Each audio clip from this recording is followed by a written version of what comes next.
सूत जी कहते हैं, मुनीश्वरों, ब्रह्मा जी की बात सुनकर नारद जी ने विनय पूर्वक उन्हें प्रणाम किया और पुनः पूछा, भगवान, भक्त वत्सल भगवान शंकर कैलाश पर्वत पर कब गए और महात्मा कुबेर के साथ उनकी मैत्री कब हुई? परिपूर्ण मंगल विग्रह महादेव जी ने वहां क्या किया? यह सब मुझे बताइए। यह सुनने के लिए मेरे मन में बड़ा कौतूहल है। ब्रह्मा जी ने कहा, नारद, सुनो, चंद्रमौली भगवान शंकर का चरित्र का वर्णन करता हूँ। वे कैसे कैलाश पर्वत पर गए और कुबेर के साथ उनकी किस प्रकार मैत्री हुई, यह सब मैं सुनाता हूँ। कांपिल्य नगर में यज्ञदत्त नाम से प्रसिद्ध एक ब्राह्मण रहते थे, जो बड़े सदाचारी थे। उनका एक पुत्र हुआ, जिसका नाम गुणनिधि था। वह बड़ा ही दुराचारी और जुआरी हो गया था। पिता ने अपने इस पुत्र को त्याग दिया और घर से निकाल दिया। वह घर से निकल गया और कई दिनों तक भूखा भटकता रहा। एक दिन वह नैवेद्य चुराने की इच्छा से एक शिव मंदिर में गया। वहां उसने अपने वस्त्र को जलाकर उजाला किया। यह मानो उसके द्वारा भगवान शिव के लिए दीपदान किया गया। तत्पश्चात वह चोरी में पकड़ा गया और उसे प्राण दंड मिला। अपने कुकर्मों के कारण वह यमदूत द्वारा बांधा गया। इतने में ही भगवान शंकर के पार्षद वहां आ पहुंचे। उन्होंने उसे उनके बंधन से छुड़ा दिया।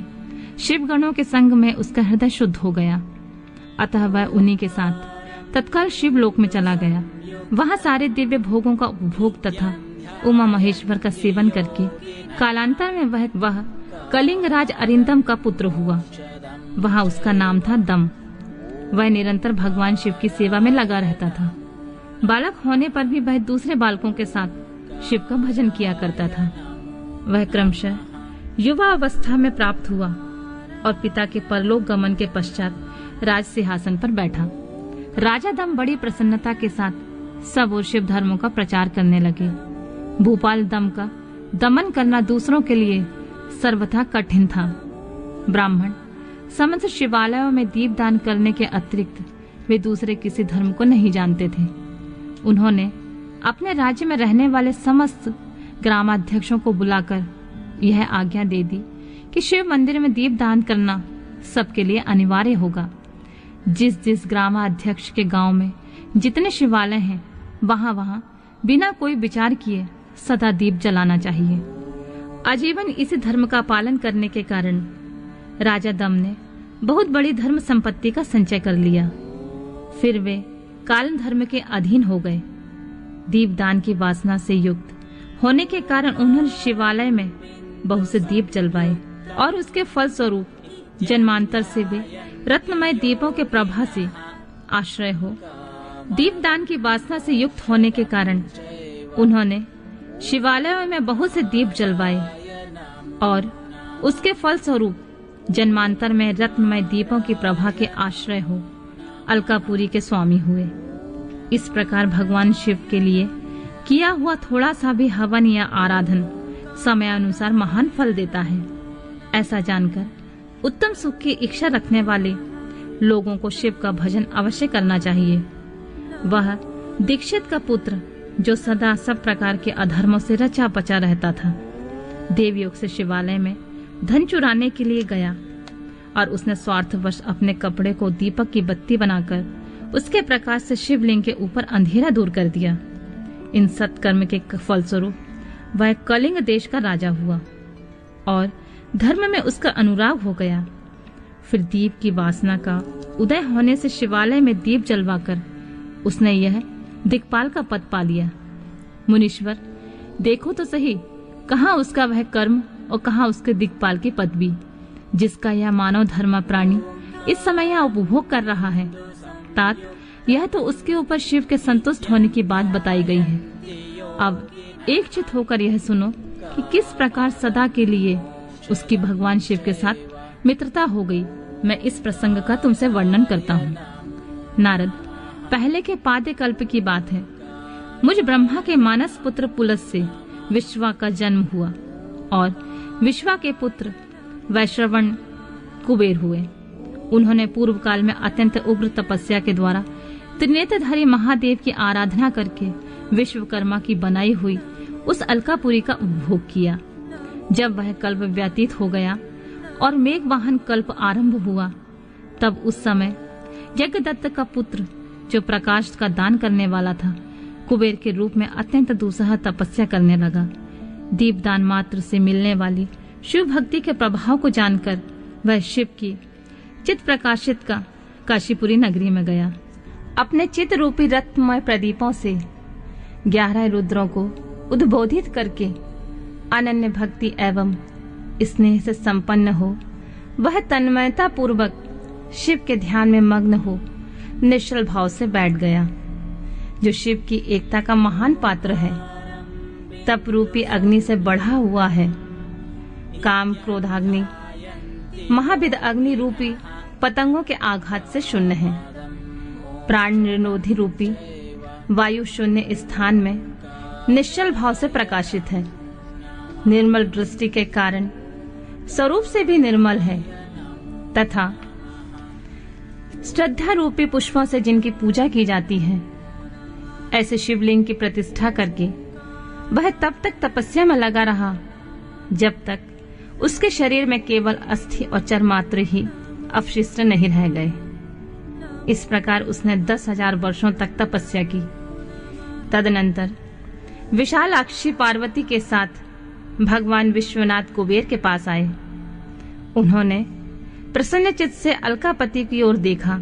वे शिवलिंग में मन को एकाग्र करके ठूठे काट की भांति स्थिर भाव से बैठे थे। भगवान शिव ने उनसे कहा, अलकापति, मैं वर देने के लिए उद्यत हूं, तुम अपना मनोरथ बताओ।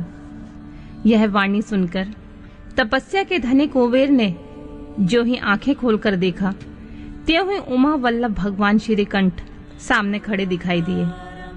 वे उदय काल के सहस्त्रों सूर्यों से भी अधिक तेजस्वी थे। उनके मस्तक पर चंद्रमा अपनी चांदनी बिखेर रहे थे। भगवान शंकर के तेज से उनकी आंखें चौंधिया गईं। उनका तेज प्रतिहत हो गया।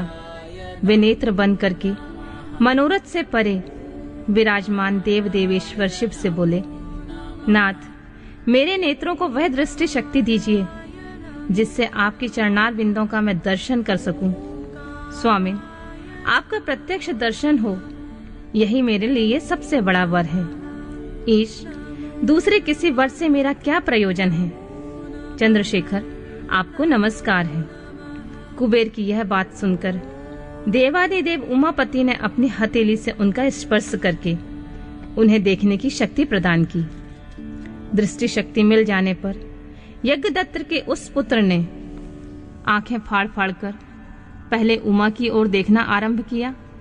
वह मन ही मन सोचने लगा, भगवान शंकर के समीप वह सर्वांग सुंदरी कौन है? इसने ऐसा कौन सा तप किया जो मेरी भी तपस्या से बढ़ गया है? यह रूप, यह प्रेम, यह सौभाग्य और यह असीम शोभा सभी अद्भुत है। वह ब्राह्मण कुमार बार बार यही कहने लगा। जब बार बार यही कहता हुआ वह क्रूर दृष्टि से उनकी ओर देखने लगा, तब वामा के अवलोकन से उनकी बाएं आंख फूट गई। तदनंतर देवी पार्वती ने महादेव जी से कहा, प्रभु, यह दुष्ट तपस्वी बार बार मेरी ओर देखकर क्या बक रहा है? आप मेरी तपस्या के तेज को प्रकट कीजिए। देवी की यह बात सुनकर भगवान शिव ने हंसते हुए उनसे कहा, उमे, यह तुम्हारा पुत्र है। यह तुम्हें क्रूर दृष्टि से नहीं देख सकता, अपितु तुम्हारी तप संपत्ति का वर्णन कर रहा है। देवी से ऐसा कहकर भगवान शिव पुनः उस ब्राह्मण कुमार से बोले, वत्स, मैं तुम्हारी तपस्या से संतुष्ट होकर तुम्हें वर देता हूँ। तुम निधियों के स्वामी और गुहाओं के राजा हो जाओ। सुव्रत, यक्षों, किन्नरों और राजाओं के भी राजा होकर पुण्य जनों के पालक और सबके लिए धन के दाता बनो। मेरे साथ तुम्हारी सदा मैत्री बनी रहेगी और मैं नित्य तुम्हारे निकट निवास करूंगा। मित्र, तुम्हारी प्रीति बढ़ाने के लिए मैं अलका के पास ही रहूंगा। आओ, इन उमा देवी के चरणों में साष्टांग प्रणाम करो। महाभक्त यज्ञदत्त कुमार, तुम अत्यंत प्रसन्न चित्त से इनके चरणों में गिर जाओ। ब्रह्मा जी कहते हैं, नारद, इस प्रकार वर देकर भगवान शिव ने पार्वती देवी से फिर कहा, देवेश्वरी, इस पर कृपा करो तपस्विनी, यह तुम्हारा पुत्र है। भगवान शंकर का यह कथन सुनकर जगदम्बा पार्वती ने प्रसन्नचित्त होकर यज्ञदत्त कुमार से कहा, वत्स, भगवान शिव में सदा तुम्हारी निर्मल भक्ति बनी रहे। तुम्हारी बाईं आंख तो फूट गई है, इसलिए एक ही पिंगल नेत्र से युक्त रहो।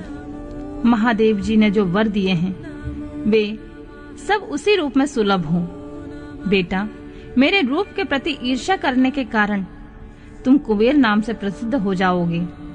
और कुबेर का वर देकर भगवान देवेश्वर पार्वती के साथ अपने विश्वेश्वर धाम चले गए। इस तरह कुबेर ने भगवान शंकर की मैत्री प्राप्त की और अलकापुरी के पास जो कैलाश पर्वत है वह भगवान शंकर का निवास हो गया।